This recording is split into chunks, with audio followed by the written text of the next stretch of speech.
আলুর গাছগুলো ফটোশুট করছে। আমাকে কিছু বলতে চান আপনারা আমাদের সাথে? হ্যালো এভরিওয়ান, আজকে আমরা মাঠে এসেছি।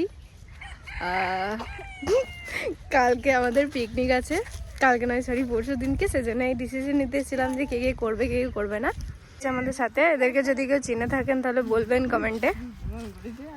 ফটোশুট করছে আমাকে বাদ দিয়ে।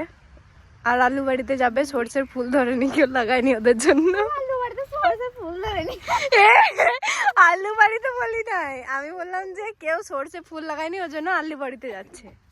বাড়িটা হচ্ছে আমার নানাদের, রয়শন নানা। এই মেয়েটা আলু আর এই মেয়েটা আলু চুরি করছে। আমি নানাকে বলছি গিয়ে দাঁড়া। ই মা পারু, নানা যদি দেখে না। সুন্দর লাগছে মাঠটা। কে জানি কে পিকনিক করেছে, নোংরা করে রেখে দিয়ে চলে গিয়েছে। মাঠটা ভীষণ সুন্দর লাগছে এখন। আর এই চুড়ালগুলো এখানে ফটোশুট করছে। আমার মাঠ তো ভীষণ ভালো লাগে, অনেকদিন পরে এলাম যেহেতু। আলুর গাছগুলো দেখতে ভীষণ সুন্দর লাগছে। জানি না কবে আলুগুলো ধরবে, কিন্তু দেখুন কতটা সুন্দর লাগছে আলুগুলো। খুব সুন্দর হয়েছে কিন্তু গাছগুলো, যে সবুজ অসাধারণ লাগছে দেখতে।